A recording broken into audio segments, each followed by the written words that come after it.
नमस्कार अनि हार्दिक स्वागत छ दर्शकबिन कार्यक्रम सगरमाथा विशेषमा म भूपाल लुइटेल।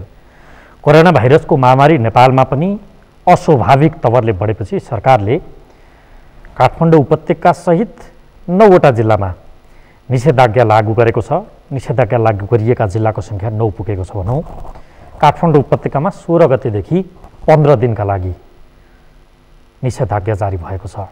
तर निषेधाज्ञाबाट विगतमा पिरोलिएका प्रताडित भएका मानिसहरू रोगले भन्दा भोगले सताइन्छ कि भन्ने पिरमा पनि छन्। यो बेला दिनानुदिन मानिसको जीविकोपार्जन कसरी र सँगसँगै सङ्क्रमणबाट जोगिने कसरी, यो दुईटालाई सन्तुलित रूपले कसरी लान सकिन्छ, यो विषय आजको कार्यक्रममा उठाउनुहुनेछ।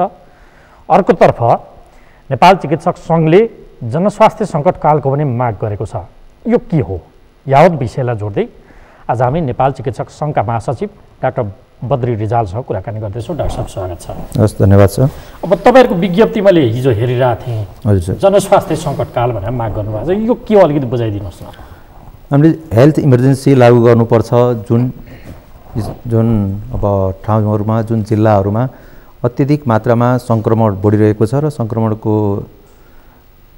बाट जुन अस्पतालमा भर्ना हुने बिरामीहरूको जुन सङ्ख्या बढिरहेछ, त्यो ठाउँहरूमा हेल्थ इमर्जेन्सी लागू गरेर त्यस ठाउँको जुन जनशक्तिलाई, जुन स्वास्थ्यको जनशक्तिलाई यो कोरोना कोभिडको सेकेन्ड वेभको महामारी फैलनको लागि रोक्नुपर्छ। त्यसको लागि राज्यले चाहिँ जस्तो इमर्जेन्सी लागू गरिसकेपछि त्यसमा अस्पतालहरूमा इमर्जेन्सी बाहेकका जस्तो अत्यावश्यक सेवा बाहेक अरूको लागि बिरामीहरूलाई जुन इलेक्टिभ भन्छ हामीले, तिनीहरूलाई टाइम दिएर उपचार गर्न सकिन्छ। त्यो बाहेकको अरू बिरामी जुन अत्यावश्यक बिरामी छन् तिनीहरूसँगै कोभिडको सङ्क्रमणबाट भएर जुन बेड नपाएर काठमाडौँमा अहिले रिफर भइरहेको अवस्था छ, जहाँ त्यो अवस्थालाई केही कम गर्न सक्यो भने पछि जुन काठमाडौँमा र अन्य सहरहरूमा नि महामारी आउँदाखेरि यहीँ बेडको अभाव हुने अवस्था रहन्छ।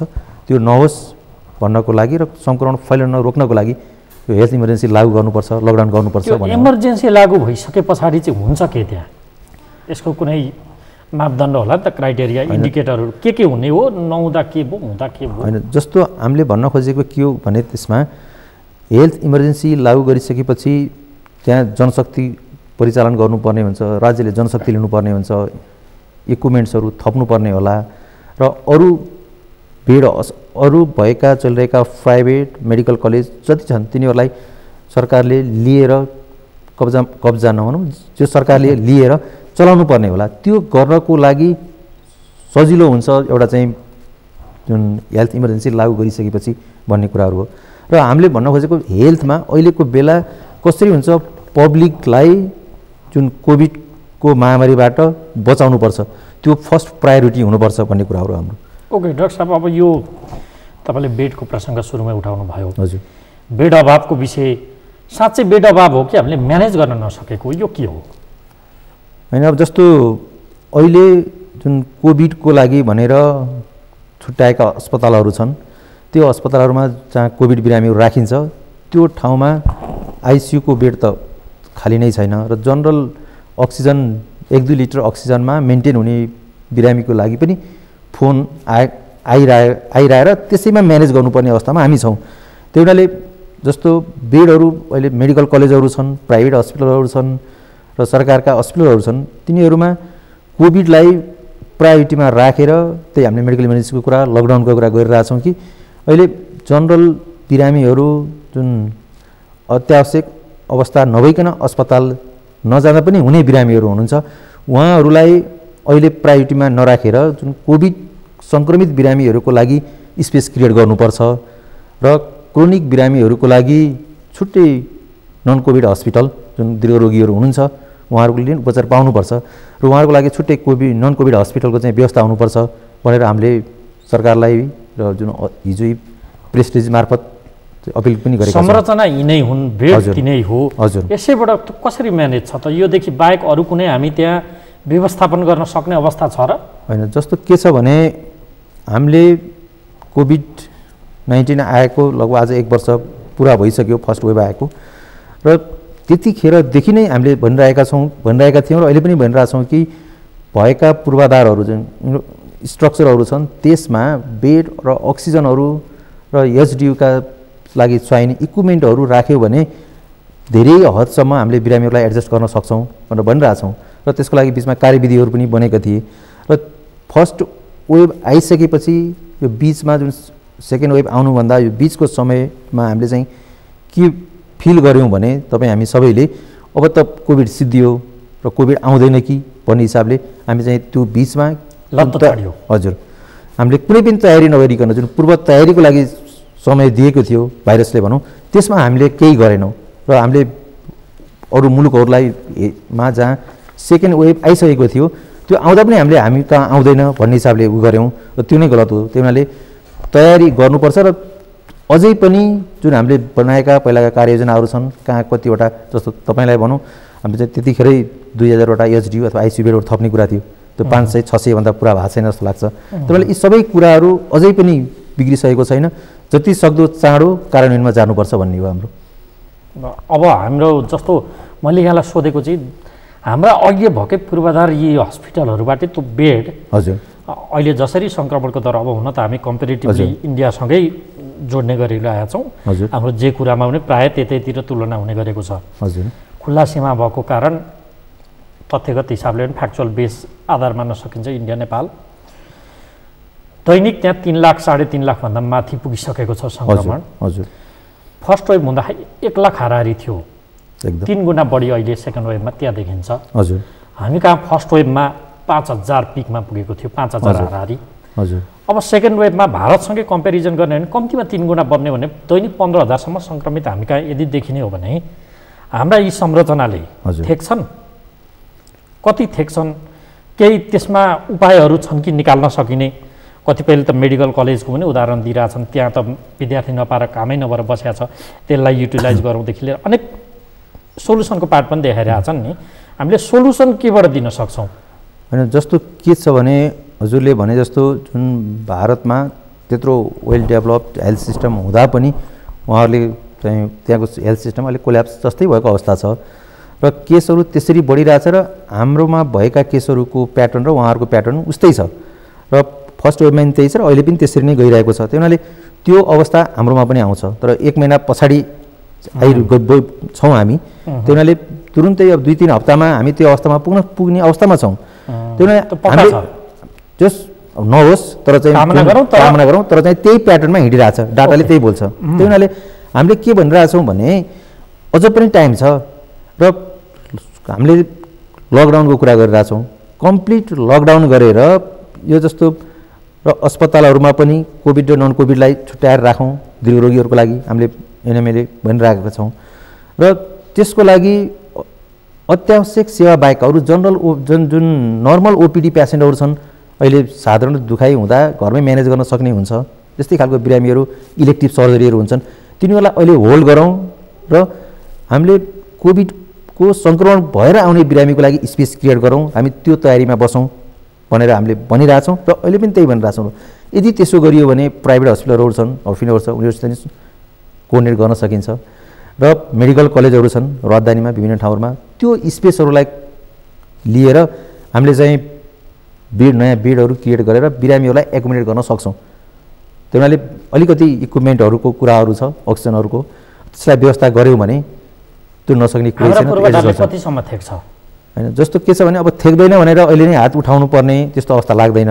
तर हामी के छ भने अहिले अझै जहाँबाट केसहरू आएका छन् जस्तो टेस्टहरू पोजिटिभ आएका छन् त्यस टेस्ट पोजिटिभ आएको ठाउँलाई जस्तो कन्ट्याक्ट ट्रेसिङ गरेका छैनौँ, कन्ट्याक्ट ट्रेसिङ गरौँ र त्यो ठाउँमा आरटिपिसिआर गरेर ग्रुप जहाँ हटस्पटहरू छ तिनीहरूलाई आइसोलेसन गर्दै राख्यौँ भने र अहिले भएका जुन अस्पतालहरू मेडिकल कलेजहरू छन् तिनीहरूलाई चाहिँ त्यसरी व्यवस्थापन गऱ्यो भने धेरै हदसम्म हामीले चाहिँ थेक्न सक्छौँ जस्तो लाग्छ। ओके, अब विगत के देखिन्थ्यो भन्दा सुरु पनि थियो, मन्त्रालय तातेको थियो, सरकार तातेको थियो, नागरिक स्तरमा एक खालको सरकारको त्यो कदमहरूलाई सहयोग पनि देखिन्थ्यो। हजुर, किनकि लामो समय 6 महिनासम्मको लकडाउन पनि थेकेर मानिसहरू बसे। अहिले त लकडाउन भन्ने शब्द सुनिसक्दा त्यो पब्लिक हातिन्छ उसलाई, किनकि अर्थतन्त्रले त्यसले थिचेको छ, जीविकोपार्जनै नहोला भन्ने पिर उसको त्यो पनि छ। अर्कोतर्फ चाहिँ विगतमा स्थानीय तहहरूले खुब धेरै क्वारेन्टाइन बनाएको त्यो सुनिन्थ्यो। हजुर। अहिले त्यो सुनिन्न। क्वारेन्टाइनको साटो बरु मानिसहरू के गरिरहेछ, होम आइसोलेसनमा गएर बसेको छ, सेकेन्ड फेजमा बस्नुपर्ने ठाउँमा। हजुर। क्वारेन्टाइन त छँदै छैन। हजुर। अब यो म गलत पनि हुन सक्छु, यो अवस्था सिर्जना भएको छ, यो कति घातक हुनसक्छ? होइन, जस्तो के छ भने पहिला हामीले अघिल्लो फर्स्ट वेभमा हामीले लकडाउन गऱ्यौँ, घोषणा गऱ्यौँ, अनि थप्दै लग्यौँ। एक ठाउँमा गएपछि पब्लिक यति एक्जस्टेड भयो कि उनीहरू बाहिर आए, त्यस्तो लकडाउन भयो, खुकुलो भयो। र त्यतिखेर हामीले लकडाउन खुकुलो गर्दाखेरि हामीले कुन ठाउँलाई खुला गर्ने, जस्तो विदेशमा गरे जस्तो अब क्याटेगोरी गरेनौँ, त्यतिखेर लेभल भएन। र यो बिचमा तपाईँले देख्नुभयो धेरै पार्टीहरू भए, धेरै आमसभाहरू भए, धेरै कार्यक्रमहरू भए, धेरै भिड बढ्यो र मानिसहरू मास्क समेत नलगाइकन हिँडिरहेको अवस्था छ। त्यो घातक अवस्था हो। त्यो हुनाले हामीले के भनिरहेछौँ भने तपाईँ, हामी मिडियाको साथीहरू, हामी चिकित्सकहरू छौँ, स्वास्थ्यकर्मी छौँ, पब्लिक अवेरनेस मस्ट हो। अवेर गराउनु पऱ्यो यो कोरोना भाइरसको प्रकृति अनुसार जुन हामीले यसबाट अपनाउनु पर्ने सावधानीका कुराहरू छन्, सामाजिक दूरीका कुराहरू छन्, मास्क लगाएर हिँड्ने कुराहरू छन्, र ह्यान्ड सेनिटाइजन गर्ने र साबुन पानीले हात धुने कुराहरू छन्, यसलाई आफूमा इन्टरनलाइज गर्नु पर्यो। त्यो गऱ्यो भने मात्रै र सबै ठाउँबाट सहयोग भयो भने मात्रै हामी चाहिँ योसित लड्न सक्छौँ। नभए अब अलिकति जस्तो मलाई केही भएको छैन, मैले खोप लगाएँ, तपाईँले भन्नु मलाई भ्याक्सिन लगाइसकेँ 2 डोज, म त अब इम्युन छु, मलाई रोग लाग्दैन भन्दै मास्क नलाएर हिँड्ने, यस्ता किसिमका चाहिँ उहरू चाहिँ गर्नु भएन। भ्याक्सिनबाट पनि जोगिने सम्भावना छैन। भ्याक्सिनले एक हदसम्म प्रोटेक्सन गर्छ, तर उसको सिभिरिटी हुनलाई अलिकति कम गर्छ। र त्यो भन्दैमा भ्याक्सिन लगाइसकेपछि चाहिँ कोरोना हुँदैन भन्ने होइन, भ्याक्सिन लगाइसकेपछि नि कोरोना हुन्छ। त्यही जुन भ्याक्सिन नलगाइसकेका र कोरोनाको महामारीमा हुँदाखेरि गर्ने जुन सुरक्षाका उपायहरू त भ्याक्सिन लगाएपछि नै गर्नुपर्छ। भनेपछि अलिकति कम्फोर्ट जोनमा छ, तर ऊ टोटल्ली कम्फोर्ट छ भन्ने चाहिँ होइन। ऊ रिस्कभन्दा बाहिर छैन। रिस्क थोरै कम छ, तर रिस्कमै छ। ओके, मैले सोधेको तपाईँलाई जस्तो क्वारेन्टाइन अलि त्यति चर्चामा सुनिन्न, छैन भनेको, यो कति जरुरी छ या छैन? अब के हो त यो चाहिँ? जस्तो कुनै पनि महामारीमा र सङ्क्रामक जुन अवस्था छ त्यसमा आइसोलेसन र क्वारेन्टाइन त हुनैपर्छ। त्यही भन्दा जस्तो पहिला अघिल्लो फर्स्ट वेभमा जति सरकार, स्वास्थ्य मन्त्रालय सबै ठाउँमा जति जागरुक थियो त्यो अहिले देखिरहेको छैन। जबकि अहिलेको स्ट्रेन भनेको पहिलाको भन्दा अलिकति सिभियर खालको छ र यसले बच्चाबच्चीदेखि लिएर युङदेखि लिएर सबैलाई सङ्क्रमण गरिरहेछ र ज्यान पनि लिइरहेछ। त्यो हुनाले जस्तो फ्री बोर्डर भएर मानिसहरू आइरहेको छ, त्यो ठाउँमा आरटिपिसिआर टेस्ट गरेर आइसोलेसन राख्ने र नेगेटिभ आएकालाई कन्ट्याक्टको हिसाबमा चाहिँ क्वारेन्टाइन राख्ने, त्यो कुराहरू भएको छैन। त्यो हुनैपर्छ। त्यो भएन भने हामीले जति खोप लगाए पनि, जति लकडाउन गरे पनि हामीले चाहिँ सङ्क्रमणलाई कन्ट्रोल गर्न सक्दैनौँ। भारतबाट आएको मान्छे सिधै घरमा गएर आइसोलेसनमा बसेको छ, त्यो कति सुरक्षित, कति होइन? जस्तो के छ भने हाम्रो होम आइसोलेसनको कुराहरू त गरिरहेछौँ, तर होम आइसोलेसनमा बसिसकेको व्यक्ति कुनै चिकित्सकको निगरानीमा त हुनु पर्यो। त फोनबाट हुन्छ अथवा त्यही स्वास्थ्यकर्मीबाट, र उसलाई कुन अवस्थामा अस्पताल जाने र के अक्सिजनको डिमान्ड कतिखेर हुन्छ त्यो कुराहरू त्यति अवेर भयो जस्तो लाग्दैन। त्यही भएर हामीले होम आइसोलेसनमा पठाएका छौँ र होम आइसोलेसनमा राख्दा अपनाउनु पर्ने सावधानीहरू अपनाए जस्तो लाग्दैन। अब अहिलेको केस हामीले 35-36 हाराहारीमा छ दैनिक एभरेज। हजुर, यो भनेको हामीले अहिलेसम्म आकलन गर्ने हो भने त्यो भारतबाट आएको भेरिएन्ट जुन छ त्यसको प्रभाव अहिले परि नसकेको हो कि भनेर सिधा आकलन गर्न सकिन्छ। त्यसको प्रभाव देखिसक्दा हाम्रो दर कहाँ पुग्छ? अनि जस्तो के छ भने हामीले हजुरले भनेको कुरामा जस्तो नआइसकेको भन्नु मिल्दैन। जस्तो डाटाहरूले एभ्री 4 डेजमा चाहिँ 4 दिनमा दोब्बर भइरहेछ, केस बढिरहेछ भनिरहेको अवस्था छ र हाम्रो टेस्टिङको दायरा बढाउनुपर्छ। अहिले 13,000 लगभग हिजो। हजुर, त्यही हुनाले टेस्टिङको दायरा बढाउनुपर्छ। जतिजना टेस्ट भएका छन् त्यो मध्ये 70-80% पोजिटिभ आइरहेको अवस्था छ। तपाईँले नेपालगञ्जको कुरा हेर्नुभयो भने त्यही हुनाले टेस्ट हामीले कम गरिरहेछौँ र टेस्टको दायरा बढाउनुपर्छ। दायरा बढाइसकेपछि ट्रेसिङ गर्ने कुराहरू, आइसोलेसन गर्ने कुराहरू र क्वारेन्टाइनमा राख्ने कुराहरू र जनतालाई अवेर गर्ने कुराहरू, यो एक्टिभिटी नगर्नु। यसो जस्तो अहिले जस्तो के छ भने अब ज्वरो आइसकेपछि पोजिटिभ भयो भने मलाई घरबाट बाहिर राख्छ, छुट्टै राख्छ, त्यस्तो किसिमले गर्दा मान्छेहरू रोग लुकाइरहेको र अस्पतालहरूमा हेल्थ सिकिङ गर्न अलिकति हिचकिचाहट भएको त्यति नगएको अवस्था पनि छ। त्यही हुनाले त्यो कुरालाई हामीले चाहिँ पोजिटिभ आइसकेपछि तपाईँ पनि सुरक्षित हुनुपर्छ र तपाईँको वरिपरि रहेका सबै मानिसहरू सुरक्षित हुनुपर्छ भन्ने हिसाबले बुझाउन अलिकति कम भयो कि त्यो चाहिँ अवेर गर्नुपर्छ।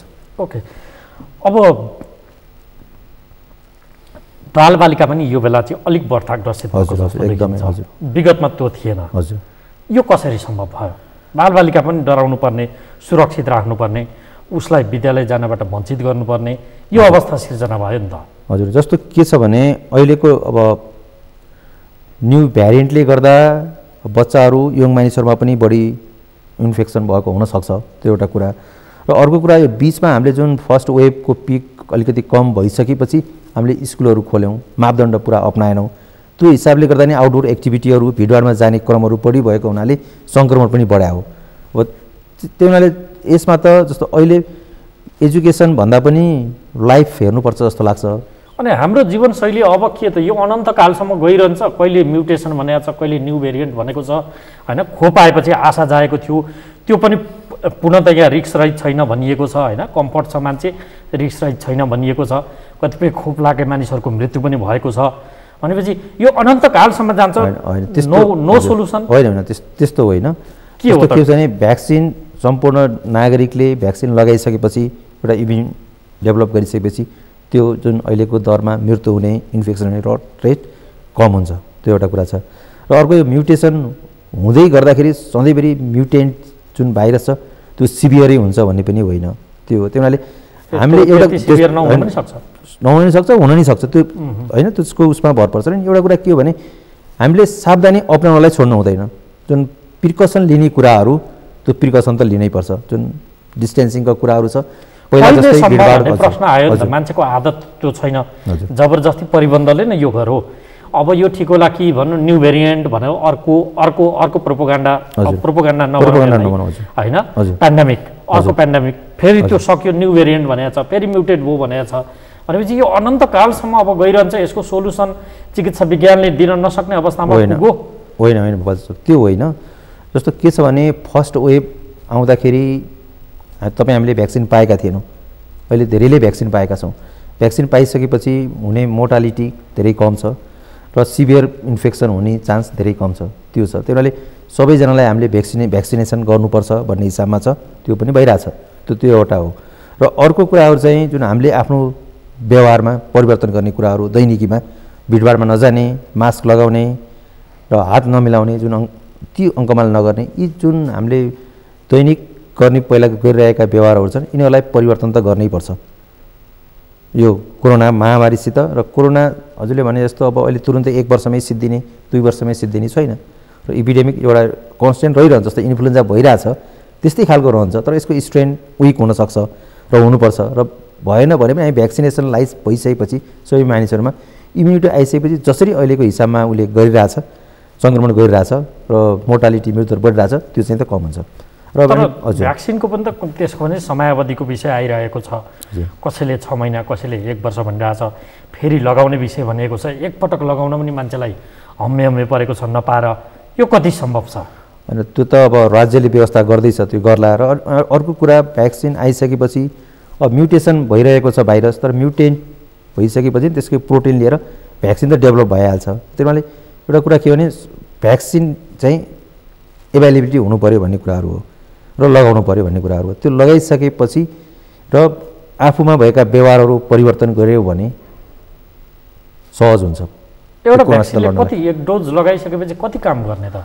होइन, जस्तो हामीले लगाएपछि त्यसले काम गर्यो कि गरेन भन्ने कुराको ग्यारेन्टी के फेरि? होइन, जस्तो के छ भने भ्याक्सिन लगाइसकेपछि अहिले त रिसर्च पनि धेरै भइसकेको छैन। अहिलेको डोजले 6 मन्थसम्म एन्टिबडीले काम गर्छ भन्ने छ, लामो समय नभइसकेको हुनाले रिसर्च आउँदैछ। र त्यही हुनाले त्यसलाई त्यसरी चाहिँ गर्नुभन्दा पनि भ्याक्सिन पनि हामीसित छ, हामीले आफ्ना व्यवहारलाई नै परिवर्तन गर्छौँ र यो रोगसँग हामीसित चाहिँ अस्पतालमा जुन बेडहरू, आइसियु बेडहरूदेखि अक्सिजनको मात्राहरू चाहिँ एडुकेट बनायौँ भने सामूहिक रूपमा रोगसित लड्न सकिन्छ र यसलाई परास्त गर्न सकिन्छ भन्ने कुरा। अब अलिक बढ्ता तपाईँहरूले चाहिँ जनस्वास्थ्य सङ्कट हजुर त्यसमा लकडाउनको विषय अलिक बढ्ता जोड दिनुभएको, अलिक बढी इम्प्यासिस नै त्यसमा छ हजुर तपाईँहरूको चाहिँ, जो यसलाई बुझिराख्नु भएको छ, योसँग तपाईँहरू लाप्पा खेलिराख्नु भएको छ भनौँ न भाइरसले, कि मान्छे जो गइरहेछ उपचारमा तपाईँहरू खटिनु परेको छ। लकडाउन कतिसम्म भन्ने प्रश्न छ, यो कहिलेसम्म, कति थेक छ देशले भन्ने पनि छ। अब एउटा चेन ब्रेक गर्न 15 दिन अब त्यो सुरु भएको छ, 15 दिनपछि के हुने, त्यसले फेरि पूर्णतया ब्रेक गरेको पनि देखिन, अलिकति डिक्लाइन भएको देखिन्छ, माथि पुगेको छ भने त्यो अलिकति लोमा झरेको देखिन्छ, फेरि भनेको हाई पुगेको चिज, त्यो क्लाइमेक्समा पुगेको चिजलाई डिक्लाइन गर्नका लागि मात्रै लकडाउन या यो चेन ब्रेक नै त्यसले गर्छ भने के हो, यो कहिलेसम्म लाउने? अनि जस्तो यो लकडाउनले अहिले तुरुन्तै गर्ने भनेको जुन पिक स्पाइक बढिरहेको छ नि द्रुतगतिमा, त्यसलाई कम गर्ने हो। र केसहरू हुँदैनन् भन्ने होइन, तर चाहिँ कम मात्रामा त्यो स्पाइक घटेर फ्ल्याट कर्भ भयो भने त्यो बेलामा अस्पताल चाहिने बिरामीहरूको सङ्ख्या अलिकति कम हुन्छ, अस्पतालमा भर्ना भइरहेका बिरामीहरू ट्रिटमेन्ट पाएर घर फर्कन्छन्, र त्यो हिसाबले ट्रिटमेन्ट र हस्पिटल अक्सिजन जुन बेड एभाइलिटीको कुराहरू छ त्यसमा सहज हुन्छ र हामीले कन्ट्रोल गर्न सक्छौँ भन्ने कुरा एउटा कुरा। र अर्को कुरा लकडाउनले गर्दा जुन स्प्रेड हुने कुराहरू छ नि त्यो पनि फैलिने कुराहरू त्यो पनि कन्ट्रोल हुन्छ, जहाँसम्म एक्टिभिटी भएन, चाहिँ भेटघाट भएन, ग्रुपहरू बनेन भने त्यसले पनि कन्ट्रोल गर्छ, त्यो एउटा कुरा। र नि अर्को सँगसँगै ट्रेसिङ जुन हामीले टेस्टहरू भनिरहेछौँ त्यो टेस्ट चाहिँ को दायरा बढाएर जहाँ हटस्पटहरू छन्, जहाँबाट केस धेरैहरू आएका छन्, त्यो ठाउँलाई टेस्ट गरिसकेपछि पोजिटिभ आएका केसहरूलाई आइसोलेसन राख्नुपर्छ, र अझै तपाईँले भने जस्तै र तिनीहरूको सम्पर्कमा आएका केस जुन व्यक्तिहरू छन् तिनीहरूलाई क्वारेन्टाइन गरेर राख्नुपर्छ, र त्यो गऱ्यौँ भने केही हदसम्म, धेरै हदसम्म कन्ट्रोल हुन्छ। र नि अर्को कुरा ख्याल गर्नुपर्ने चाहिँ हामीले जुन पहिलोचोटिमा जुन गल्ती गऱ्यौँ, जुन लकडाउन गऱ्यौँ एकपछि सबै खोल्यौँ, त्यो गर्नु मिल्दैन। र स्टेप वाइज अत्यावश्यक सेवाहरू बिस्तारै बिस्तारै खोल्दै जाने, र पार्टी सेमिनारहरू किन अगाडि खोल्नु पऱ्यो, तिनीहरूलाई पछाडि सबै भइसकेपछि नियर नर्मल भइसकेपछि खोल्दा हुन्छ। त्यो हुनाले जुन हामीले लकडाउन त बढ्न सक्छ, बढिसकेपछि जुन लकडाउनलाई चाहिँ ब्रेक गर्दाखेरि, रिलिज गर्दाखेरि त्यो चाहिँ स्टेप वाइज गर्नुपर्छ भन्ने कुराहरू। कति टाइम गर्ने तपाईँहरूको के हो त? होइन, त्यो त जस्तो के छ भने हामीले चाहिँ केसहरू कसरी आउँछन् र कसरी बढ्छ त्यो एउटा कुरा हो, र मेन टेस्टको दायरा बढाएर कन्ट्र्याक्ट ट्रेसिङ गऱ्यो भने, आइसोलेसन र क्वारेन्टाइनमा राखेर केसहरू फैलिन दिएन भने बिस्तारै रिलिज गर्दै जानुपर्छ। र हामी सबैभन्दा समस्या के देखिन्छ भन्दा छिमेकी मुलुकमा डढेलो लागिरहेको छ यो सङ्क्रमणको। हजुर, मुहान चाहिँ हामीले खुल्ला छोडिदिने अनि यहाँ धारा चाहिँ बन्द गरेर, एकदम, अनि त्यो धारा बन्द गरेर अर्थ छ त्यो मुहानबाट त आइरहेकै हुन्छ। जस्तो हामीले त्यसमा त्यही भनिरहेछौँ कि जहाँ फ्री बोर्डर भएर सङ्क्रमित मानिसहरू बोर्डरबाट छिरिराख्नु भएको छ उहाँहरूलाई बोर्डरमै टेस्ट गरेर आइसोलेसनमा र पर्यो भने क्वारेन्टाइनमा राखेर उहाँ चाहिँ इन्फेक्सन फ्री भइसकेपछि मात्रै उहाँलाई छोड्नुपर्छ भनिरहेछौँ। तर अहिले के भइरहेछ भने उहाँहरू सिधै 8-10 वटा एउटा फेस मास्क लगाएर घरमा गएर बसिराख्नु भएको छ, र उहाँले कम्युनिटीमा स्प्रेड गरिराख्नु भएको छ। त्यो हुनु हुँदैन, त्यो जति सक्दो चाँडो कन्ट्रोल गर्नुपर्छ र नाकालाई सिल गर्नुपर्छ भन्ने कुरा हो। ओके, अब यो लकडाउनको मामिलामा चाहिँ तपाईँहरूको फिडब्याक के हो? कति समयसम्म गर्ने, कति यसको टाइम ड्युरेसन? हुन त तपाईँले केसको क्यालकुलेसनको आधारमा भन्नुभयो, तथापि अहिले देखिएको केस क्यालकुलेसन गर्दा हामीले यति टाइम भनेर कुनै फिडब्याक दिन सकिन्छ? कति टाइम राख्ने? जस्तो के छ भने अहिले 2 हप्ता भनेर भनिरहेछ, त्यो ठिक जस्तो लाग्छ। जस्तो यसको चाहिँ वेयर आउट हुने, भाइरसको सिम्टमहरू आएर जाने लगभग 10 दिन 14 दिनको भएको हुनाले त्यो एउटा इन्क्युबेसन पिरियड, त्यो आएर ठिक हुने पिरियडलाई काउन्ट गरेर 2 हप्ता राखेको हुन्छ जस्तो लाग्छ। सिसिएमसीले पनि त्यही हिसाबले सिफारिस गर्नुभएको छ।